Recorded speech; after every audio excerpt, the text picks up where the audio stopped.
जय श्री कृष्ण। मैं दीप्ति मिश्रा आपका हमारे चैनल पे बहुत-बहुत स्वागत करती हूँ।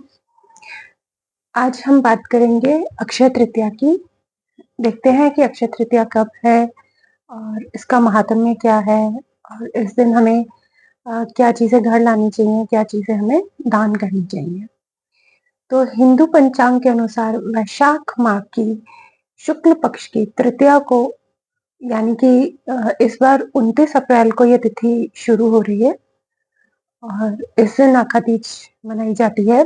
29 अप्रैल को शाम को 5 बज के 31 मिनट पे ये शुरू हो रही है तिथि और 30 अप्रैल को दोपहर 2 बज के 12 मिनट तक रहेगी।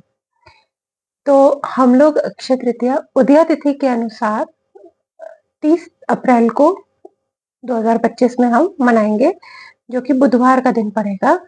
इस दिन पूजा करने का जो शुभ मुहूर्त है वो है 5 बजकर 41 मिनट से दोपहर 12 बजकर 18 मिनट। इस दिन पौराणिक मान्यताओं की अगर बात की जाए तो अक्षय तृतीया के दिन श्री हरि विष्णु जी के छठे अवतार परशुराम जी का जन्म हुआ था, उनका प्राकट्य हुआ था। ब्राह्मण होते हुए स्वभाव से काफी आक्रामक और गुस्से वाले माने जाते हैं। उनके अंदर ब्राह्मण होते हुए भी क्षत्रियों के गुण थे। यह भी माना जाता है कि सुदामा अपने मित्र कृष्ण के घर अक्षय तृतीया के दिन ही मिलने गए थे। सुदामा के पास कृष्ण को भेंट करने के लिए चावल की कुछ मुट्ठी मात्र थी, जिन्हें श्री कृष्ण को अर्पण किया उन्होंने, और इस भाव के कारण कृष्ण जी ने उन्हें उनकी झोपड़ी को महल में बदल दिया था। इस अक्षय तृतीया के दिन ही सुदामा जी को भी धन धान्य की प्राप्ति हुई थी। और कथाओं के अनुसार माना जाए तो अक्षय तृतीया पर ही युधिष्ठिर जी को कृष्ण जी ने अक्षय पात्र दिया था। इस पात्र की विशेषता थी कि उसका भोजन कभी भी समाप्त नहीं होता था। इस पात्र की सहायता से युधिष्ठिर अपने राज्य के भूखे और गरीब लोगों को भोजन उपलब्ध कराते थे। और भविष्य पुराण में अक्षय पात्र का संबंध मनुष्य के दान धर्म से बताया गया है। अक्षय तृतीया के दिन ही महर्षि वेदव्यास जी ने महाभारत की कथा को सुनाना आरंभ किया था और श्री गणेश जी ने इस कथा को लिखना आरंभ किया था।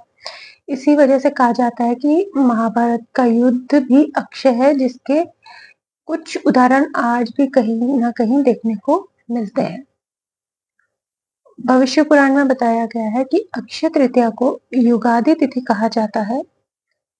दरअसल इस दिन से त्रेता युग का आरंभ माना जाता है और इसलिए इस दिन को शुभ कार्यों के लिए शुभ मुहूर्त के तौर पर देखा जाता है। मान्यता है कि अक्षय तृतीया के दिन हम जो भी कार्य करते हैं उसमें हमें अक्षय फल की प्राप्ति होती है और वह पुण्य कभी भी समाप्त नहीं होता है। महाभारत की कथा के अनुसार द्रौपदी के चीर हरण की घटना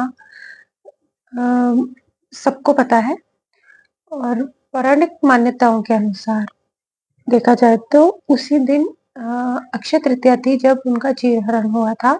जब श्री कृष्ण ने आकर द्रौपदी के मतलब वस्त्र हरण को रोका था, उन्होंने उन्हें अक्षय चीर प्रदान किया था, जो साड़ी वो वस्त्र था।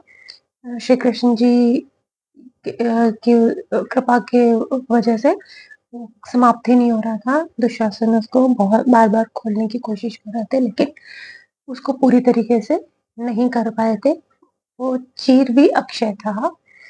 और नारद पुराण में ये भी कहा गया कि अक्षय तृतीया के दिन गंगा जी का धरती पर अवतरण हुआ था।